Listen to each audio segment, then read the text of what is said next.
다큐멘터리 역사를 찾아서 제225편 진성여왕과 각간위홍. 서기 886년 경문왕의 첫째 아들이었던 헌강왕이 재위 12년째 되던 해 세상을 떠납니다. 그런데 헌강왕에게는 아들이 없었습니다. 그래서 동생에게 왕위를 물려주게 되었는데 그가 바로 제50대 임금인 정광왕입니다. 정광왕이 즉위하였다. 왕의 이름은 황이며 경문왕의 둘째 아들이다. 그리고 즉위 2년째 되던 서기 887년 5월 병환으로 자리에 누워있던 정광왕은 시중 준웅에게 다음과 같은 유언을 남깁니다. 과인의 병이 위급하니 이제 다시 회복되지 못할 것이다. 불행하게도 과인은 뒤를 이을 자식이 없다. 허나 내 누이 동생 만은 찬성이 명민하고 골상이 장부와 같으니 그대가 선덕왕과 진덕왕의 옛일을 본받아 내 누이를 왕위에 세우는 것이 좋을 것이다. 그리 되도록 하겠느냐? 예, 대왕마마 반드시 그리하겠사옵니다. 가을 7월 5일에 왕이 별사하였다. 시호를 정강이라 하고 보리사 동남쪽에 장사 지냈다. 자, 이렇게 해서 정강왕의 짧았던 치세는 끝이 나고 그의 유언대로 여동생 만이 왕위에 올라 신라 역사상 세 번째의 여왕인 진성여왕으로 등극한 것입니다. 그러면 진성여왕 치세의 역사를 본격적으로 탐색하기 전에 정강왕 사후에 그의 여동생이었던 만에게 어떻게 해서 왕위가 돌아갈 수 있었을까를 짚어보도록 하겠습니다. 우선 아들이 없이 딸만 둘을 두었던 47대 헌안왕은 딸은 왕위 계승 대상에서 제외해버리고 사위인 웅념에게 왕위를 물려주면서 그 이유를 이렇게 설명했던 것을 기억하십니까? 과인이 불행하여 아들이 없고 딸만 있는데 우리나라의 옛일에 비록 선덕여왕과 진덕여왕의 사례가 있었으나 얌탁이 울면 집안이 망한다 했으니 그것을 본받을 수는 없는 일이다.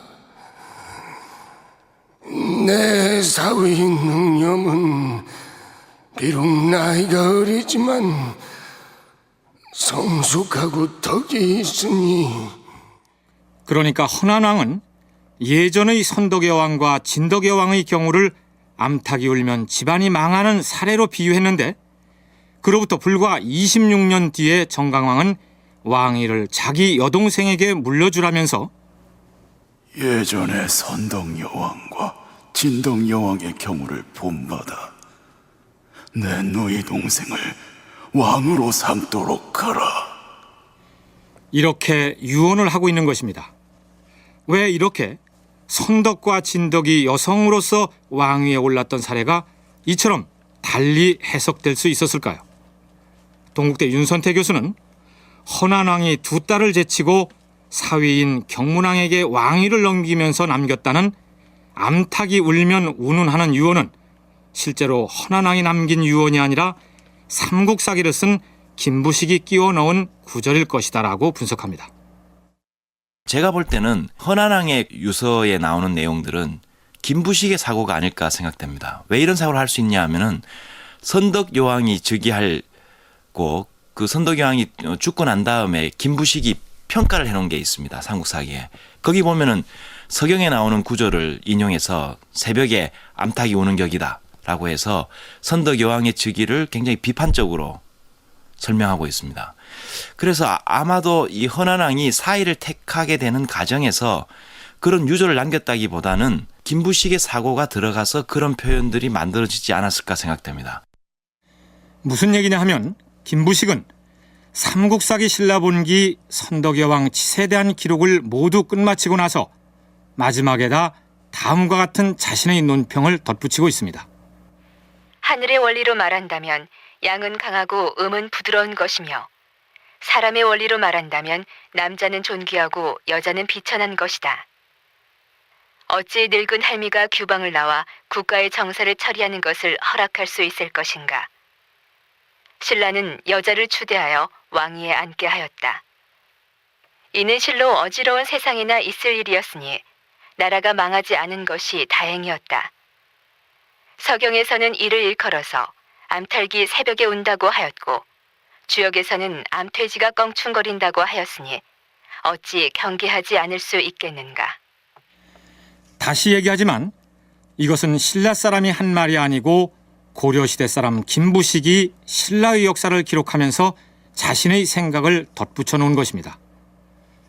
실제로 신라 당대 사람들은 왕이 적장자가 없이 세상을 떠났을 때 딸이 왕위를 계승하는 것 역시 자연스러운 것으로 받아들였을 수 있습니다. 따라서 헌안왕은 사위에게 왕위를 넘기면서 선덕의 왕과 진덕의 왕의 예를 들면서 암탉운운한 유언을 남긴 적이 결코 없었는데 김부식이 만들어 넣었다는 얘기죠. 이미 삼국사기에서 암탉이니 암퇴진이 하는 식으로 선덕의 왕을 비하하는 논평을 붙여놓은 전력이 있기 때문에 김부식으로서는 그런 혐의를 피해갈 수 없게 된 것이죠. 그런데 한국전통문화학교 이도학 교수는 정강왕이 자신의 여동생에게 왕위를 계승토록 한 배경을 다음과 같이 설명합니다. 외적으로 이게 포장을 한 것이고 내적인 이유를 생각해 본다면은 진성여왕이 이제 그 왕위를 다 채우지 못하고 조카인 그 효공왕에게 왕위를 물려주고 있지 않습니까? 더구나 서출이에요. 서출임에도 불구하고 왕위를 물려주고 있습니다. 그런데 이 조카인 효공왕이 왕위에 올랐다가 후손 없이 또 사망을 했어요.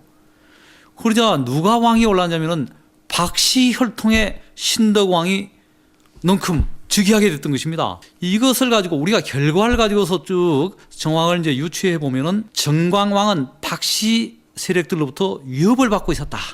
이렇게 이제 봐야만 될 것 같습니다. 그러다 보니까 정광왕은 이제 이 후계자 문제에 대해서 고민을 많이 했던 것 같고요. 보충 설명을 하자면 나중에 진성여왕이 죽었을 때 아들이 없었기 때문에 서출 출신인 조카에게 왕위를 잇게 하여 효공왕이 됩니다. 그런데 다시 효공왕이 후손이 없이 사망해 버리자 박씨성을 가진 신덕왕이 왕위를 계승함으로써 신라왕실의 김씨왕통이 단절돼 버립니다. 이러한 결과를 놓고 거꾸로 거슬러서 유추를 해봤을 때 정강왕 말년에 다음 왕위를 누가 계승하느냐 하는 문제를 놓고 귀족 세력 간의 대립이 치열했을 것이고 정강왕은 최소한 박씨에게 왕통이 넘어가게 할 수 없다고 판단하여 무리를 해서라도 자신의 여동생에게 왕위를 물려주려 했을 것이다. 이런 해석입니다.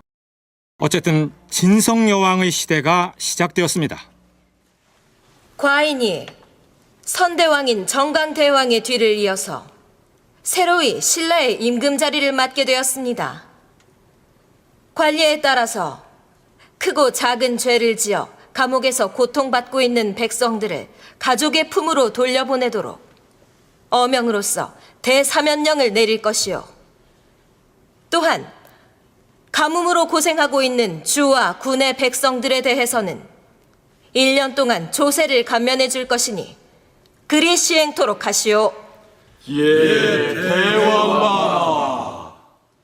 대왕마마, 내일은 황룡사에서 백고조화가 열릴 것이옵니다. 대소신료들과 함께 행차하시어 고승들의 설법을 들으시고 은혜를 베푸시지요. 그리하겠습니다. 진성여왕의 지근거리에서 왕에게 자문을 해주고 또한 여왕이 국사를 잘 살피도록 보필하는 이가 있었는데 그가 바로 각간 김위홍이었습니다. 아닌 게 아니라 삼국사기 신라분기 진성왕 2년조에는 위홍에 대한 얘기가 이렇게 기술되어 있습니다. 여왕은 평소에 각간 위홍과 더불어 정을 통하고 있었는데 이때 이르러서는 언제나 궁중에 들어와서 이를 보게 하였다. 진성여왕은 왕위에 올랐을 때 아직 미혼이었던 것으로 보입니다. 따라서 위홍이라는 사람과 정을 통했다는 것이 크게 흠잡을 일은 아니었겠죠.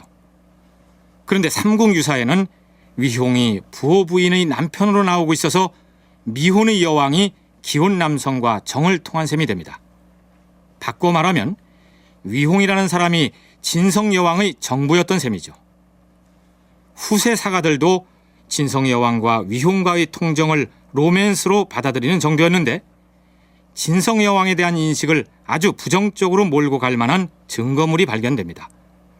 문제의 사료는 황룡사 9층 목탑 사리함기라는 금성문입니다.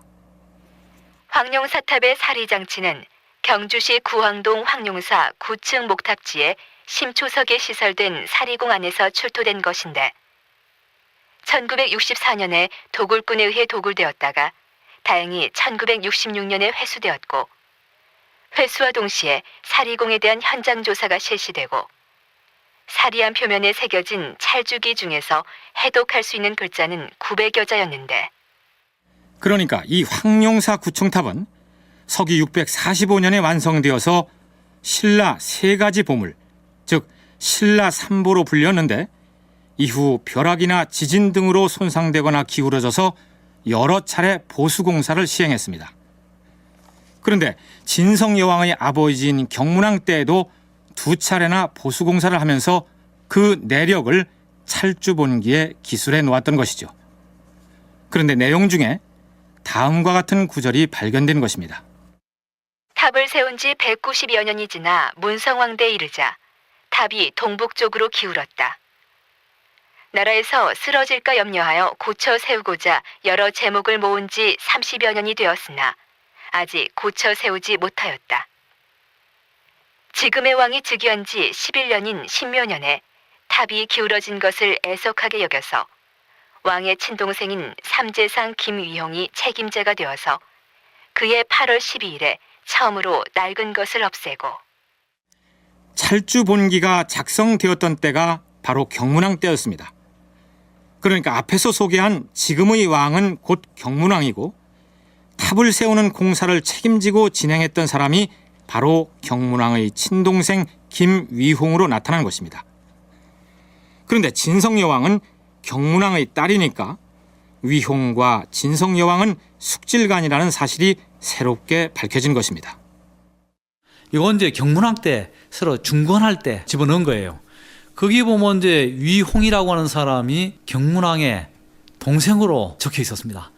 그러게 됨에 따라서 위홍하고 진성여왕의 관계가 숙질간이라는 사실이 폭로돼 버리고 말았던 거죠. 그러다 보니까 더 센시티한 느낌을 들죠. 숙질간에 어떻게 그런 통정을 하게 됐는가? 단순히 이제 정부 정도로 생각하다가 황룡사 찰주본기 이 금동 판때기에 적혀 있는 내용을 보고 나서는 삼촌하고 조카가 서로 좋아서 붙었구나. 그러다 보니까 더 이제 사람들에게 충격을 안겨주고 또 진성여왕에 대한 평가가 나빠지게 됐다. 이렇게 이제 볼 수가 있을 것 같습니다. 물론 지금의 윤리관에 비춰본다면 진성여왕과 삼촌 위홍 간의 통정관계는 비난받아 마땅하겠죠. 그러나 당대 신라의 종래원 관행 등으로 미뤄보면 전혀 비난받을 일이 아니라는 것이 연구자들의 주장입니다. 윤선태, 이두학 두 교수의 얘기를 이어서 들어보기로 하죠. 신라 시대에서는 이러한 어떤 통정관계가 아무런 문제가 되지 않습니다. 예를 들면 진흥왕의 아버지는 버풍왕의 동생입니다. 그런데 그 버풍왕의 딸과 버풍왕의 동생이 서로 결혼을 해서 결국 진흥왕이 태어났는데요. 그것은 바로 삼촌과 진려 사이입니다. 그래서 삼촌과 진려 사이에 또 이모와 결혼하는 남자 왕 굉장히 많기 때문에요. 그런 관계 자체가 문제가 되는 것은 아닙니다. 그렇지만 그 이후에 유교적인 관점, 중국적인 어떤 결혼 풍습과 연결시켜 보면은 이 부분들이 종래원이고 근친 상간이 되니까 거기에 비판적 관점이 들어갈 수 있겠죠. 그렇지만 신라 시대에는 이 부분들이 문제가 될 소지는 없습니다. 고려시대 경우도 마찬가지입니다. 고려 초기 왕들 가운데는 이복 여동생하고 결혼한 경우도 있습니다. 또 한 번 결혼한 그 여성을 자신의 왕비로 맞는 경우도 있었고요. 또 현종의 아버지인 왕욱이라고 하는 사람의 경우는 조카인 헌정왕후 황보씨하고 간통했고 그 사이에서 태어난 아들이 현종이 되고 있는 것입니다. 그러니까 이 삼국사기 기록을 남긴 시기가 고려시대 아닙니까? 고려 초기의 그 왕실의 경우도 근친혼이 굉장히 극심했어요. 이런 상황에서 신라 왕실의 그 근친혼이라든지 진성여왕이 이제 삼촌하고 이제 통간한 거라든지 이걸 가지고 나무래기는 어렵다. 그러나 진성여왕과 삼촌인 각간위용이 통정을 했다 해서가 아니라 여왕의 측근 세력들이 권력을 전행한다는 점이 문제가 됐던 것 같습니다. 삼국유사의 내용을 소개하면 이렇습니다. 제51대 진성여왕이 정치를 한 지 몇 년 동안에 왕의 유모였던 부호 부인과 그의 남편인 위홍 잡간 등 왕의 총애를 받은 서너 명의 신하들이 세도를 부려서 정치를 마음대로 쥐고 흔들었으므로 사방에서 도적이 벌떼처럼 일어났다. 그런데 사실 위홍은 진성여왕 때에 들어서 새삼스럽게 권력자로 등장하는 것이 아니라 경문왕과 정강왕 시기에도 실권을 쥐고서 왕실을 지탱하는 데 힘을 보태오던 대단히 중요한 인물이었습니다. 또한 그와 더불어서 세도를 부렸던 유모 부호 부인이 실제로는 위홍의 부인이었던 것으로 기록되어 있습니다. 가장 중요한 인물이 바로 잡간 위용으로 나오고 있습니다. 근데 실제로 진성여왕 시기에 위용은 각간이었습니다. 그러니까 잡간 위용으로 나온다는 말은 이미 진성여왕이 즉위하기 이전부터 위용의 힘을 보여주는 거죠.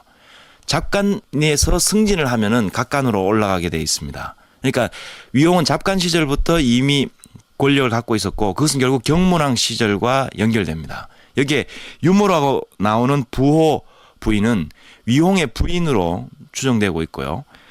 결국 각간 위홍이 경문왕의 동생으로서 헌강왕, 정강왕, 그 다음에 진성여왕의 마치 대부적인 그런 측면으로서 이들을 정치적으로 후견하고 신라의 관등에서 잡간은 잡찬의 다른 이름으로 신라 17관등 중에서 제3등급에 해당합니다. 위홍은 결국 승진을 해서 진성여왕 시기에는 제1의 관등인 이벌찬, 즉 각간의 지위에 오른 것이죠. 그러므로 위홍이 진성여왕의 정치적인 대부 역할을 한 것은 자연스러운 것이다. 윤선태 교수의 견해가 그렇습니다. 삼국유사에서는 위홍과 부호 부인이 권력을 독점하고 세도를 부린 것으로 나오는데 이 부분에 대한 이도학 교수의 견해는 또 이렇습니다. 어렸을 때 젖먹이 때부터 젖 물려줬던 그 아주머니, 그 사람이 자기 숙모예요. 숙모의 남편, 저기 이제 숙부. 아버지가 없는 진성여왕에게 가장 가까운 사람이 숙부, 숙모, 이 두 사람이에요. 그리고 그 사람들에게 의존하는 그런 경우들이 많고 별걸 다 물어보고 이제 그랬겠죠.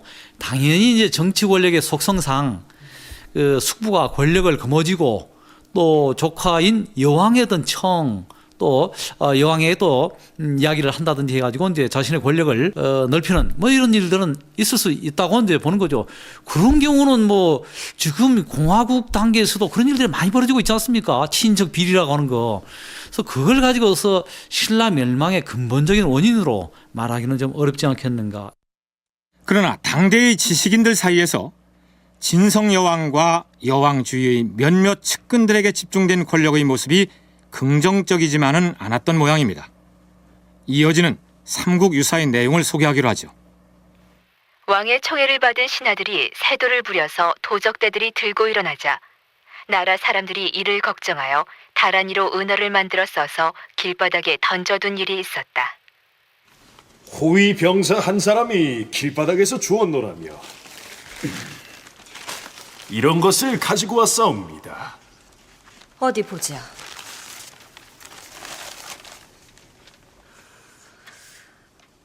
이게 무슨 말인고? 승려들이 독송하는 불경구절 같기도 하고. 어디 제가 좀 읽어볼까요?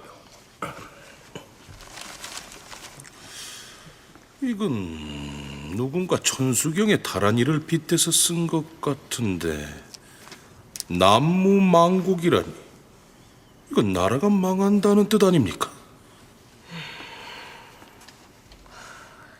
남무망국 찰리나제.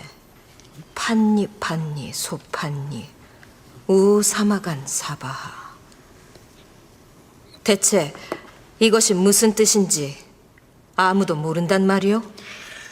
대왕 마마 그리고 각각 나리 소인이 이 벽서에 적힌 내용에 대해서 시중에서 주워들은 말이 있긴 하옵니다만 이 글귀들이 무엇을 뜻하는지 시중 사람들이 알고 있더란 말이냐? 어디 한번 얘기해보라. 하온데 그것이 원체 불경스럽게 짝이 없는 말이라서. 어허, 대왕 마마께서 들은 대로 사실을 말하라 하셨거늘. 예. 나무 만국 뒤에 나오는 찰리 낮에는 여왕 폐하를 가리킨다 하옵고. 뭐라? 찰리 나제가 대왕 마마를 가리킨다 했느냐? 하면 대왕 마마께서 이 나라를 망하게 할 것이라는 소리더냐? 송구하옵니다. 그것은 신이 지어낸 말이 아니었고. 이 사람한테 무슨 잘못이 있습니까? 야단치지 마세요.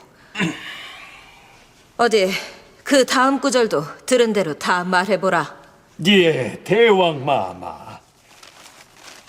판니 소판니라는 말은 소판의 관적을 가진 두 사람을 일컫는 말이고, 또 우사마가는 아간의 벼슬을 가진 세 사람을 일컫는 말이며. 이런 멍측한 놈들이 있나? 그렇다면 마지막에 나오는 부의사바하에서 부의는 또 무엇이라 하더냐? 불경스럽게도 부인은 부호 부인을 일컫는다 했사옵니다. 대체 어떤 자들이 이따위 험한 말을 만들어 퍼뜨린단 말이더냐? 우리가 수리수리 마하수리 하는 식으로 장난삼아 입에 올리는 다란이는 본래 천수경에서 나오는데, 천수경은 우리나라의 불교의식에서 반야심경 다음으로 많이 독송되는 경전이다. 천수경의 첫 시작은 정구업 진언이다. 즉, 입으로 지은 업을 깨끗하게 하는 참된 말이 정구업 진언인데, 그 진언이 수리수리 마하수리 수수리 사바하다. 이 진언을 3번 외고 천수경을 계속하는 것이다.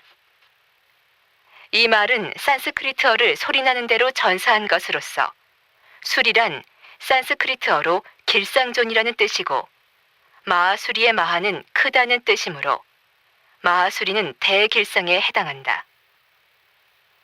수수리의 수는 지극하다의 뜻이고, 사바하는 원만, 성취의 뜻이니, 따라서 수리수리 마하수리 수수리 사바하를 이어서 해석하면 길상존이시여 길상존이시여 지극한 길상존이시여 원만 성취하소서가 된다. 잠시 불교 상식에 관한 이야기를 늘어놓고 말하는데요. 어쨌든 이 다란이의 주문에다 왕과 그 주변 인물들을 상징하는 어휘를 끼워 넣어서 권력 실세들의 전행을 통렬하게 풍자했다는 얘기가 됩니다. 삼국유사에 소개된 그 풍자 문구를 다시 소개하면 나무망국 찰리나제 판니 소판니 우우 사마간 부이 사바하 이렇게 되어 있습니다. 윤선태 교수의 해석을 들어보시죠. 찰리나제는 이 당시 신라 사람들은 찰제리종이라고 해서 자기들을 크샤트리아족으로 생각하고 있었습니다. 찰리라는 말은 원래 크샤트리아 K는 묵음입니다. 샤트리아이고 그것을 중국에서 찰제리로 번역합니다. 그래서 찰리나제는 바로 그러한 찰제리종의 여제 이런 어떤 표현인 것 같아요. 그러니까 결국 바로 진성여왕을 가리키는 것이고, 판니 소판니라는 말은 소판 2명을 말한다고 합니다. 이 소판은 뭐냐? 위홍잡간과 관련되어 있습니다. 그러니까 위홍잡간에 요즘 우리가 발음하면 잡이지만 신라시대 때는 사판입니다. 사판을 빨리 하면 사판이 됩니다. 그게 결국 소판이 되는 것이고, 신라시대 때는 잡간을 소판이라고도 칭했습니다. 그 다음 우우 사마간은 신라관 등 중에서 제6관 등에 해당하는 아간, 즉 아찬관 등을 가진 세 사람을 일컫고, 부이 사바의 부인은 앞에서 얘기했듯이 위홍의 부인이자 진성여왕의 유모였던 부호 부인을 일컫습니다. 이 풍자 문구를 정리해서 해석하자면 여왕과 위홍을 비롯한 2명의 소판과 또 그 밑에 있는 아찬벼슬을 가진 3명과 위홍의 아내 부호 부인이 권력을 전행하고 있으니 망국의 징조다. 대략 이런 의미가 되겠죠. 대개 권력자의 경우 자신을 직접적으로 비판하는 것보다 풍자적인 방식으로 비아냥거리는 것을 더욱 참아내기 힘들어하지요. 진성여왕과 각간 위홍 역시 그랬을 것입니다. 이따위 불어난 선동구호로 혹세 무민하려는 자들을 반드시 색출해서 일벌 100개 해야 할 것이오. 하운데 대왕 마마, 이름과 얼굴을 감추고 나타나지 않으니 그 자를 어디에 가서 찾아야 할지 모르겠사옵니다. 대왕마마, 이는 필시 문인으로서 조정에서 뜻을 펴지 못하고 있는 자가 저지른 소행일 것이옵니다. 과인의 생각도 그러하오. 그렇다면 누구 지피는 사람이라도 틀림없이 대야주의 은자 거인이 한 짓일 것이옵니다. 소인의 생각도 같사옵니다. 대야주에 은거하고 있는 거인이라. 듣고 보니 일리가 있습니다. 여봐라, 지금 당장 대야주로 달려가서 거인을 잡아오도록 하라.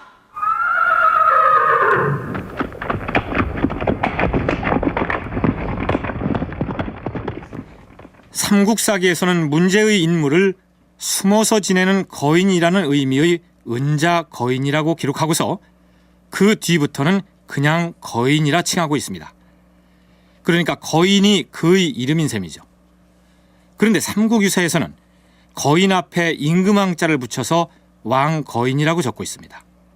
즉 성이 왕씨이고 이름이 거인이란 얘기죠. 드디어 대야주, 즉 지금의 합천에 은거하고 있던 왕거인이 요즘으로 치면 유언비어 유포죄 혹은 국가 원수 모독죄 비슷한 혐의로 잡혀옵니다. 왕거인은 이실직고하렸다. 내 놈이 민심을 교란할 목적으로 이런 불경스러운 문구를 써서 거리에 내붙여 쓰렸다. 나는 그런 벽서를 본 적도 없소이다. 괜히 초야에 묻혀서 유유자적 살아가고 있는 사람에게 얼토당토하는 올가미를 씌우려 하지 마시오. 뭐라? 네 놈이 조정에 출사하지 못한 것에 대해서 불만을 품고 이따위 글귀로서 대왕마마를 능멸하려 했음이 틀림없을진데 나는 그런 글을 쓴 적도 없을 뿐더러 본 적도 없다 하지 않았소. 말로 해선 아니 되겠구나. 여봐라! 예! 저자의 입에서 바른 소리가 나올 때까지 주례를 틀어라! 예! 진성여왕은 왕거인을 잡아들여 옥에 가두고 장차 죽이려고 하였다. 부호 부인과 잡관 위용이라는 말이 나오고 여러 명의 신하들, 이렇게 해서 그 사람들이 진성여왕 시대에 왕에게 아첨해서 권력을 농단했다, 이런 표현들이 나오고, 또 이 시대에 지금의 합천 지역에 대야주라고 하는 지역에 왕거인이라는 인물이 있었는데, 이 인물이 어떤 지방에 은둔하고 있었지만 아마도 육두품 세력이었을 가능성이 있는 인물입니다. 그래서 아마 그 중앙에 좀 더 비판적인 그런 인물이었던 것 같은데, 이 사람에게 이 다란이를 지었다라는 제명을 지어서 옥에 가두어 버립니다. 그 다음에 어떻게 되었을까요? 삼국사기와 삼국유사의 내용을 간추려 소개하면 이렇습니다. 왕거인은 분하고 원통함을 이기지 못하여 글을 지어서 감옥의 벽에 써붙였다. 그 글의 내용은 이러하였다.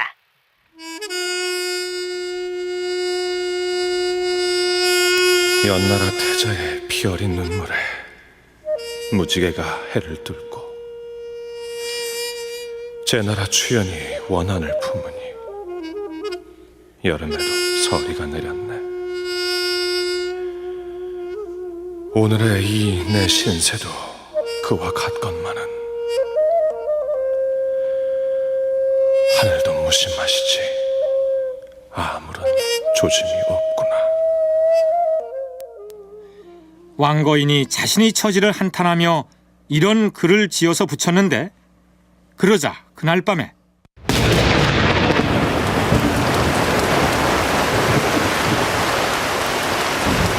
갑자기 구름과 안개가 하늘을 덮고 번개가 치며 우박이 내렸다.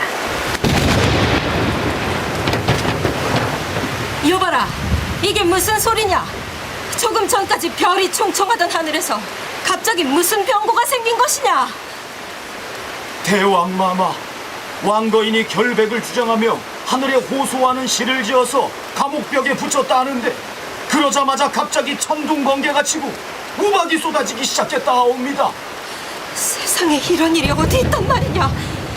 과인이 잘못해서 하늘의 노한계로구나. 여봐라, 왕거인을 당장 방면하여 대야지로 돌아가게 하라. 뭘 꾸물거리느냐? 빨리 시행하라. 예, 대왕마마. 진성여왕은 두려워하며 왕거인을 놓아서 돌려보냈다. 이렇게 해서 이른바 신라 왕실을 들쑤셔 놓았던 다란이 은호 사건이 마무리됩니다. 물론 왕거인이라는 사람이 하늘에 호소하는 시를 지어서 감옥벽에 붙이자 하늘이 감응하여 갑자기 천둥과 우박다리를 내리게 했다는 대목이야 과장이 섞였겠죠. 그러나 진성여왕 재위 시기에 각간 위홍으로 상징되는 측근 세력들이 세도를 부리고 있었고 그에 대한 비판 세력 역시 만만치 않게 포진돼 있었다는 사실을 짐작할 수 있습니다. 삼국사기 신라 본기에는 우리 국문학사에 대단히 중요한 역사적 사실이 올라 있습니다. 진성여왕 2년, 왕은 각간 위홍에게 명령하여 대구 화상과 함께 향가를 수집하게 하였는데 이를 삼대목이라고 불렀다. 삼대목은 각간 위홍이 대구 화상과 함께 펴냈던 향가집이었다. 이 정도는 중고등학교 역사 시간에 다 배운 내용이죠. 삼대목 편찬에 얽힌 배경을 탐색하기 전에 위홍에 대한 표기부터 정리하기로 하죠. 우선 인터넷에서 위홍을 검색하면 다음과 같이 소개합니다. 위홍, 서기 875년 헌강왕 1년에 이찬으로서 상대등이 되고 진성여왕 때 각간이 되어 여왕의 총애를 받았다.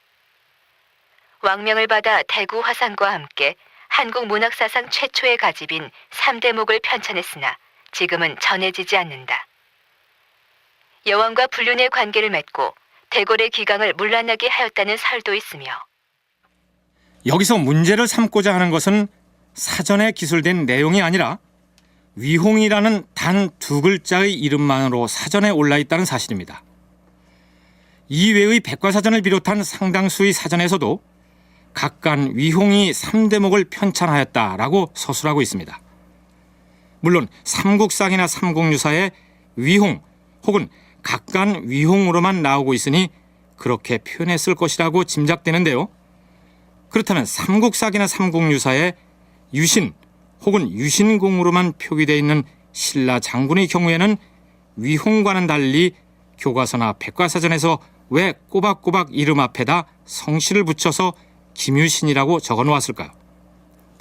물론 위홍은 경문왕의 친동생으로서 당연히 신라의 왕성인 김씨였기 때문에 김위홍으로 표기해야 하는데 각간 위홍으로만 적다 보니 상당수의 학생들이 위홍의 성이 위씨인 것으로 잘못 알고 있으니 문제입니다. 그건 그렇고 지금까지 불려진 우리의 향가가 이대로 구전되다가 잊혀질까 염려되어서 숙부님께 부탁드리는 것입니다. 좋은 생각이시옵니다. 아주 오래전에 불려졌던 향가까지 모두 수집해서 편찬하도록 하겠습니다. 그 작업이 만만치 않을 터이니 그 분야에 관심이 있는 사람들을 데리고 함께 하시지요. 예, 마마. 그 대구 화상이 평소 향가에 관심이 많다 들었사옵니다. 대구 화상 같은 고승이 함께 한다니 더욱 기대가 됩니다. 헌데 그 향가집의 제목을 무엇라 지을까요? 삼대목이라고 하겠사옵니다. 삼대목이라니 그게 무슨 뜻입니까? 어떤 연유로 그 향가집의 제목이 석삼자에 대신할 때자 그리고 눈목자를 쓰는 삼대목이 되었는지를 김위홍으로부터 직접 들었으면 좋겠으나 그럴 수 없으니 이도학 교수로부터 들어보기로 하죠. 그 3대목이라고 하는 향가집은 지금 남아있지 않기 때문에요. 정확한 내용은 알 수는 없지만 일본의 고대 시가집인 마뇨시우에 필적할 만한 고대 신라인들의 정서가 담겨 있는 이제 향가집이 아니겠는가 이렇게 추측을 할 수가 있고요. 또 하나는 이제 이 향가집의 제목 3대목, 목이라고 하는 건 눈목자를 쓰지만 집성이라는 뜻이 있어요. 모음집이다. 3대를 모았다. 3대라고 하는 것은 삼국사기에 보면 신라 천년의 역사를 상대, 중대, 하대 세 시기로 구분했어요. 그러니까 신라 전 기간에 걸쳐서 불려졌던 향가를 모아놓은 책이다. 이런 뜻을 담고 있습니다. 얘기가 나온 김에 그렇다면 신라 사람들에 의해서 불려졌던 신라인의 고유 노래들을 중국 글자인 한자로 어떻게 표기했을까에 대해서도 설명을 들어보기로 하죠. 윤선태 교수 얘기입니다. 신라에는 향가라고 하는 우리 고유한 표기, 즉 이두로서 한자를 빌려와서 자기의 언어, 자기의 말을 표현하는 그런 표기법이 발달되어 있었습니다. 이런 표기법을 만들어낸 이유는 한문을 그대로 가지고는 자기의 심정을, 자기의 정서를 그대로 표현하기가 어렵기 때문에 자기 말로서 표현할 수 있는, 즉 문자의 완벽한 새로운 창안이라고 할 수 있습니다. 신라인들이 이러한 이두를 창안했기 때문에 결국 나중에 세종대왕이 한글을 만들어낼 수 있었던 거죠. 이 말은 결국 신라가 중국의 예를 들면 뭐 사언시, 오언시, 칠언시라고 하는 그런 시가풍과는 다른 자기의 정서를 표현하는 그런 시의 노래의 어떤 표현 방법이 있었고, 지난 시간에 처용가를 살피면서 소개해드린 바와 같이 순수하게 구전되어 오던 우리 언어로 된 노래를 뜻글자인 한자를 빌어다가 이두식으로 나타나였으니 새로운 표기법의 창안이라 할 만하겠죠. 그런데 아주 유감스럽게도 진성여왕 때 김위홍과 대구화상이 집대성했다는 3대목은 후세에 전해지지 않습니다. 그렇지만 삼국유사의 저자 이련은 삼국유사를 쓸 때 3대목을 고스란히 확보하지는 못했지만 김위홍이 3대목을 쓰면서 참고했던 자료의 일부를 확인했을 것으로 짐작됩니다. 그랬기 때문에 삼국유사에 14수의 향가를 실을 수 있었겠죠. 이련에 있어서 향가라는 것은 그 시대를 보여주는 중요한 키워드로서 활용되고 있습니다.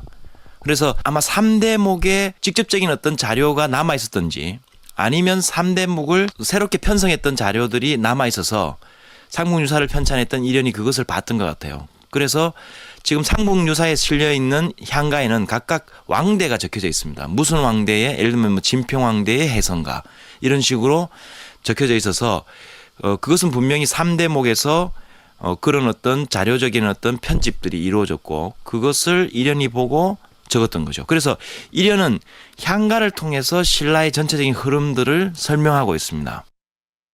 그렇다면 왜 하필이면 진성여왕 시기에 와서 신라시대 전체의 향가를 수집해서 편찬하는 작업을 시행했을까요? 정확한 연유는 알 수 없습니다. 그런데 이도학 교수는 혹시 이런 의도가 작용했을 가능성이 있다는 견해를 조심스럽게 제기합니다. 3대목이라는 향가의 경우는 이제 신라 정기간에 불려졌던 노래가 되니까 작자의 수가 더 많고 종류도 더 다양하지 않았겠는가. 심지어는 일본의 마뇨시도 보면 천황의 그 시가 들어있어요. 신라 왕의 향가도 있을 수 있고 승려라든지 화랑, 귀족, 여성 뭐 다양한 계층의 이제 노래들이 들어있었다고 볼 수 있고요. 그런 가운데서 아마 이제 인류에 있어서 보편적인 이런 시라든지 노래의 대상이 사랑이란 말입니다. 사랑. 에너지입니다. 사랑 타령을 해야만이 노래가 유행가가 되고 하는 겁니다. 3대목의 경우도 그런 사랑에 관한 노래들이 많이 들어있지 않겠는가. 남녀간의 뜨거운 사랑에 관한 이야기가 있었다고 이제 볼 수 있고요. 우리가 알고 있는 향가 중에서 서동요나 헌화가에서도 남녀간의 사랑을 읽을 수 있습니다. 당시 3대목에는 온갖 내용의 향가가 모두 수록됐을 것이니 거기엔 아마도 임금님의 사랑 얘기를 주제로 한 향가도 있었을 것이다. 그런 향가들을 3대목으로 편찬하여 널리 알림으로써 삼촌과의 통정을 곱지 않게 바라보는 사람들의 비판을 무마하려 했을 가능성이 있다. 이런 얘기입니다. 글쎄요. 진성여왕과 김위홍이 정말로 그런 목적을 바닥에 깔고 그 문화 사업을 추진했는지는 알 수 없는 일입니다. 서기 888년 진성 여왕에게는 정말로 비탄 어린 향가 한 수를 지어서 읊어야 할 만한 사건이 벌어집니다. 삼촌이자 연인이기도 했고 정치적 후견자이기도 했던 각간 김위홍이 세상을 떠나버린 것입니다. 그렇게 훌쩍 떠나버리시면 이제 과인은 어찌 살란 말입니까? 뭐라고 말씀을 좀 해보세요.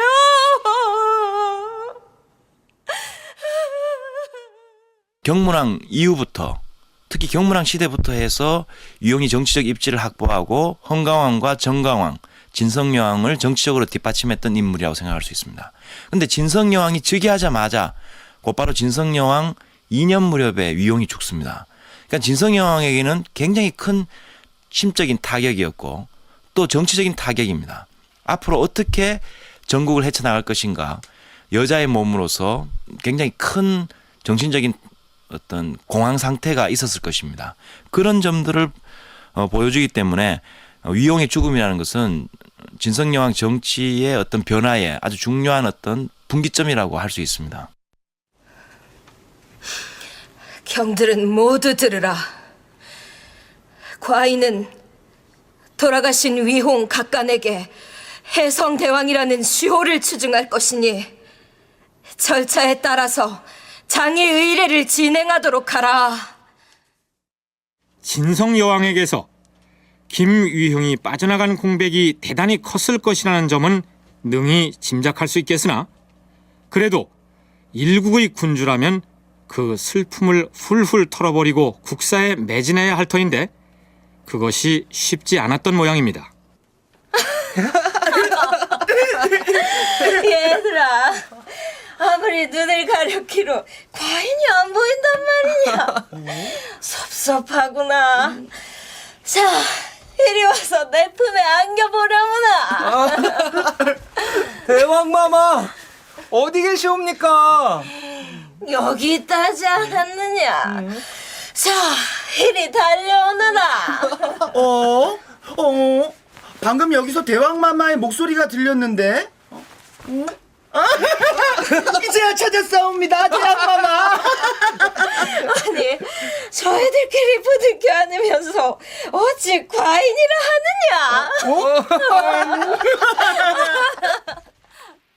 위홍이 죽은 이후로 왕은 젊은 미남자 2-3명을 남몰래 불러들여서 음란하게 지내고 그들에게 요직을 주어 나라의 정사를 맡겼다.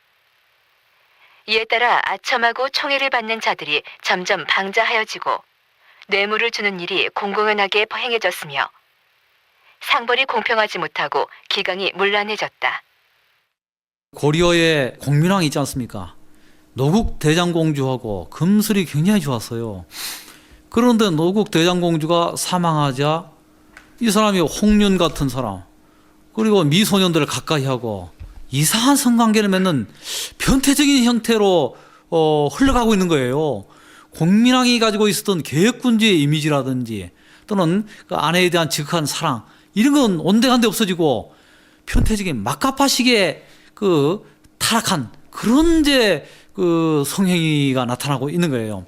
진성여왕의 경우도 지극히 사랑했던 그 남자 위홍이 사라지게 되자 정신적으로 심적으로 공백 상태 일종의 편식 상태에 빠지지 않았겠는가 하는 생각이 들고 그것을 이제 채우기 위해서 흥미로운 것은 윤선태, 이도학 두 교수 공이 김위홍이 사망한 후 진성여왕의 보인 행태에 대해서 정신적인 공황 상태 혹은 패닉 상태에 빠진 것으로 진단하고 있다는 사실입니다. 그러다 진성여왕은 몸져 눕습니다. 그리고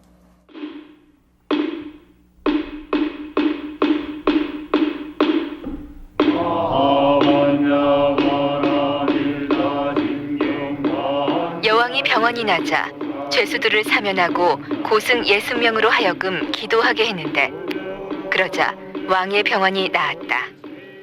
삼국사기에 이렇게 기록되어 있는 것으로 보아서 진성여왕은 이후부터는 위홍의 사망으로 인한 충격에서 어느 정도 벗어난 것으로 보입니다.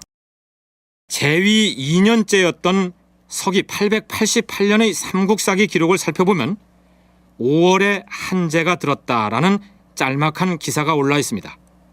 그리고 바로 다음 해인 889년 3월 대왕마마, 지금 조정의 재정 상태가 심각한 지경이 옵니다. 우리 신라 조정의 재정이 어렵다는 것이야 어제 오늘의 일이 아니지 않소. 연이은 흉년으로 백성들이 핍진한 가난에 시달리고 있으니 대왕마마, 재정이 어려운 정도가 아니라 아예 창고가 바닥을 드러낼 지경이 옵니다. 그래요. 하면 어찌했으면 좋겠소. 각 주 군현으로 사신을 보내서 빠짐없이 공물을 바치도록 어명으로 엄하게 재건하시옵소서. 알겠소. 경들은 각 지방으로 파견할 사신단을 당장 불러서 꾸리도록 하시오. 예, 대왕마마. 진성여왕 3년, 국내 여러 주와 군에서 납세를 하지 않아 창구가 비고 국가 재정이 어려워지자 왕이 사신을 파견하여 독촉하였다. 이로 인하여 도처에서 도적이 봉기하였다. 조정의 곳간이 비었는데 지방의 농민들은 나라에 세금을 내지 못한다. 신라의 국운이 기울어가는 모습이 보이지 않습니까? 이 사건이 발생하기 불과 1년 전인 888년 5월에는 이제 가뭄이 들다 보니까 농사가 망쳐지게 됐던 것입니다. 이로 인해서 이제 바로 889년 여왕 즉위 3년째 되던 해에는 세금이 거치지 않게 된 것이죠. 농민들이 이제 세금을 받지 못하는 것은 흉년 때문만은 이제 아니었다고 이제 생각이 됩니다. 왜냐하면 이제 백성들에게 지급되었던 정전에 관한 제도, 토지 제도가 되겠습니다. 이것이 일찌감치 이제 붕괴됐기 때문에 농민층들이 토지에서 벗어나가지고 유리돼가지고 분해되는 그런 이제 상황이었던 것입니다. 언젠가 소개했던 신당서의 다음과 같은 기록을 소개한 적이 있죠. 신라에서는 귀족들이 곡식을 남에게 빌려주어서 늘리는데 기간 안에 다 갚지 못하면 노비로 삼아서 일을 시킨다. 이도학 교수가 농민층이 토지에서 벗어나 유리되었다라고 한 것은 농민들이 가지고 있던 땅을 빼앗겨 버렸기 때문에 경작을 할 수 없었고 따라서 나라에 세금을 낼 수도 없게 된 상황을 의미합니다. 설령 자기 땅을 가지고 농사를 짓는 농민의 경우에도 그 지역의 호족 세력의 통제를 받으면서 살고 있었기 때문에 국가보다는 매일 얼굴을 대면하고 지내야 하는 바로 그 호족들의 존재가 두려워서라도 나라에 세금을 바치지 못했겠죠. 이들 호족들은 사병을 거느리고 있었기 때문에 장군이라고 불렀고 또 성을 쌓아서 촌락과 주민들을 거느리고 또 지키고 있었기 때문에 성주라고 이제 일컬어졌던 이런 사람들입니다. 바로 이제 이런 사람들에게 또 그 수탈당하는 이런 상황에서 흉년이 또 들게 됐던 것입니다. 그러나 농민들은 국가에 세금을 낼 기력을 상실하고 말았던 것입니다. 그러니 세금이 거치지 않아서 이제 나라 창고가 텅텅 비게 되고 국정 운영이 이제 어렵게 됐습니다. 바로 농민층의 몰락은 국가 재정을 파탄 상태로 몰고 갔던 것입니다. 그렇다면 이러한 상황이 진성여왕이 정치를 잘못해서 초래됐을까요? 윤선태 교수는 이 모두를 진성여왕의 책임으로 돌려서는 안 될 것이라고 강조합니다. 이것은 진성여왕대의 문제라기보다는 연원이 좀 올라가야 됩니다. 신라 하대에 원성왕이 즉위할 무렵부터 해서 굉장히 많은 문제들이 발생됩니다. 중대에서 하대로 넘어갈 무렵에 해공왕이라고 하는 인물이 있는데요. 그 해공왕 때 반란이 일어납니다. 근데 그 반란에 표현해 보면은 지방 세력들이 참여하고 있습니다.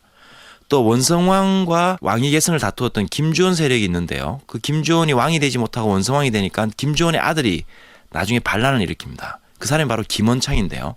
그 김원창의 반란 때 신라의 구주의 여러 지역들이 김원창의 반란에 가담합니다. 김원창에 이어서 장복을 걸출한 지방의 지도자가 독자적인 세력을 구축하였는데 중앙조정도 어찌할 수 없을 정도로 막강한 힘을 발휘하는 모습을 사방의 지방 호족들이 익히 지켜봐 왔던 것입니다.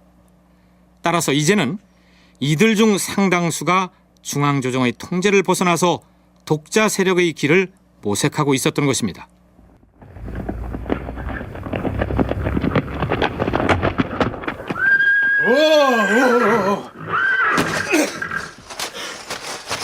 대왕마마, 사벌주에서 긴급하게 파발을 파견해 왔사옵니다. 사벌주에서 무슨 일로 파발을 보냈느냐? 외적이라도 쳐들어왔단 얘기더냐? 외적이라면 차라리 낫겠사온데 그것이 아니었고, 그러면 무슨 일이란 것이냐? 원정과 애노가 군사를 동원하여 반란을 일으켰다옵니다. 원종과 애노가 감히 과인에게 반기를 들다니. 내 말 연기는 들으라.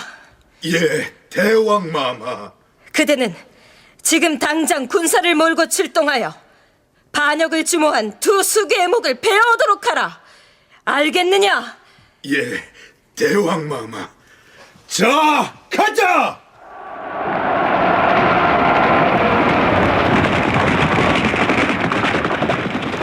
그런데 어명에 따라 군사를 이끌고 진압군으로 파견된 영기라는 장수는 목숨을 바쳐서 반란군을 진압할 생각이 없었던 모양입니다. 원종 애노 등이 사벌주에 운거하여 반란을 일으켰다. 왕이 내마 영기에게 명령하여 그들을 체포하게 하였으나 영기는 적의 성누를 바라보고서 두려워하여 진군하지 못하였다. 촌주 우연히 최선을 다하여 싸우다가 여기에서 전사하였다. 결국 진성여왕의 신라 조정은 이 반란을 진압하지 못한 것으로 보입니다.